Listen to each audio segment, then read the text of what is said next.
Okey, hai semua. Hari ni kita nak tengok subtopik pertama dalam bab 4 Biologi Form 4. Okey, iaitu 4.1 air. Okey. Jadi yang pertama, okey kita tengok dulu molekul air. So ini adalah rupa molekul air ya. Okey. So, molekul air ni dia terdiri daripada unsur hidrogen dan oksigen. Okey, dia ada 2 hidrogen dan 1 oksigen. Dan dia adalah kategori sebatian tak organik. Maksudnya adalah dia tak ada unsur karbon. Okey, sebab sebatian organik ni adalah sebatian yang ada unsur karbon. Okey.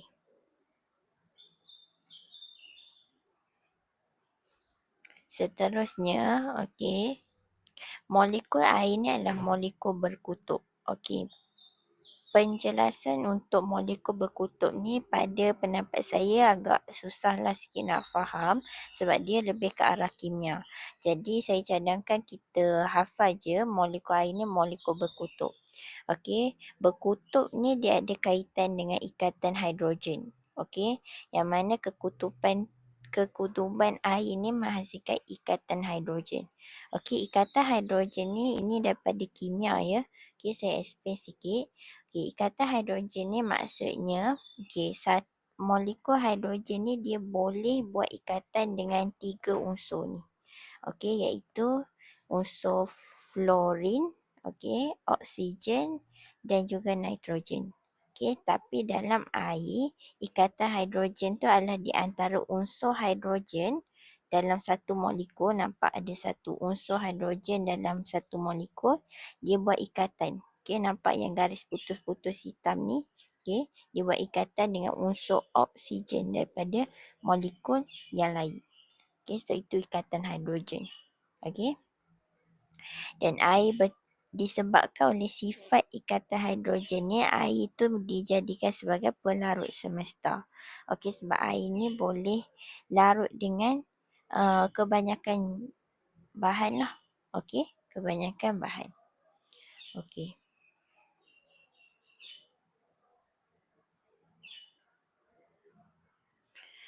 Okey, seterusnya molekul air melekat antara satu sama lain melalui daya lekitan. Molekul air melekat pada permukaan lain melalui daya lekatan. Okey, ini konsep daya lekitan dan daya lekatan ni akan guna dalam bab form 5 bila kita belajar pengangkutan air. Okey, dalam tumbuhan. Okey, daya lekitan ni adalah antara molekul air dengan molekul air. So ini adalah daya lekitan. Manakala daya lekatan ni adalah bila molekul air melekat pada permukaan yang lain. Okey. So ini adalah daya lekatan. Contoh dia melekat pada permukaan xylem daun xylem tumbuhan. Okey, itu daya lekatan. Okey, menghasilkan tindakan kapilari yang bolehkan air bergerak di sepanjang ruang yang sempit. Okey, yang ini akan belajar lebih detail dalam form 5. Tindakan kapilari ni adalah macam ni. Okey, ini tumbuhan ya. Ini tumbuhan, ini daun. Okey, ini xylem dia. Okey, xylem ni dia sangat sempit. Okey, jadi dekat atas ni kita dah belajar waktu form 3, air ni dia akan keluar melalui stoma, betul tak? Melalui transpirasi. Jadi siapa yang tarik air tu keluar adalah matahari lah, cahaya matahari. Okey, bila keamatan cahaya matahari tinggi, banyak air yang keluar. Okey, melalui transpirasi. Jadi air yang keluar tu dia asalnya dari dalam tanah dekat akar ni. Okey, so air tu dia masuk melalui akar, melalui resapan. Okey, lepas tu ni, waktu dia nak lalu dekat salur xylem ni, dia nak naik ke atas kan. Okey kan, graviti ke bawah kan, dia nak naik ke atas. Okey, selain daripada bantuan daripada tarikan transpirasi tu, daya lekitan dan daya lekatan pun membantu. Di mana air tu dia tak akan berpisah. Okey, sebab air tu dia sentiasa melekat. Dia melekat dengan permukaan satu dan dia melekat antara satu sama lain. Jadi maksudnya air tu dia tak akan turun dah ke bawah. Okey, dia akan terus naik ke atas. Okey.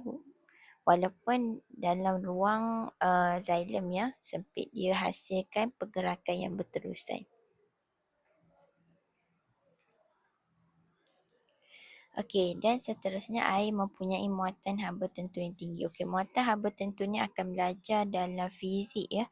Saya tak ingat bab 4 saya rasa, tingkatan 4.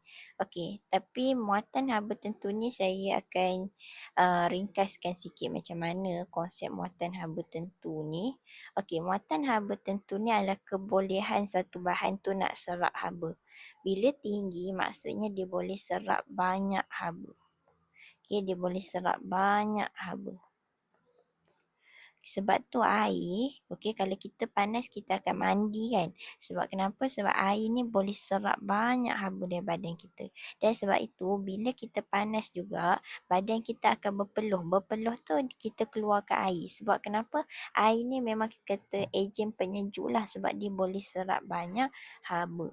Okey, dan lagi satu yang uniknya bila dia ada muatan haba tentu yang tinggi, dia bukan setakat serap banyak haba. Okey, bila dia serap banyak haba tu perubahan suhu dia sikit. Okey, macam kuali kan. Okey, kuali kalau kita panaskan, okey, dia akan mendadak. Okey, perubahan suhu dia akan mendadak. Maksudnya dia akan terus jadi sangat panas kalau kuali kan. Dan kalau macam tu, okey, kuali kita tu dia tak serap banyak pun haba. Okey, tapi dia sebab dia kuali tu muatan haba tentu dia rendah.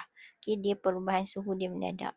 Macam air ni, okey, dia boleh serap lagi banyak haba dan perubahan suhu dia sikit je. Okey, dia tidak mendadak perubahan suhu dia. Okey, so seterusnya, okey, dapat mengekalkan suhu badan organisma lah macam konsep perpeluhan. Kita berpeluh, badan kita keluarkan air, betul tak? Okey, dan juga macam contoh badak. Okey, kalau badak dia panas dia akan rendam dalam air lah, lumpur. Okey. Okey.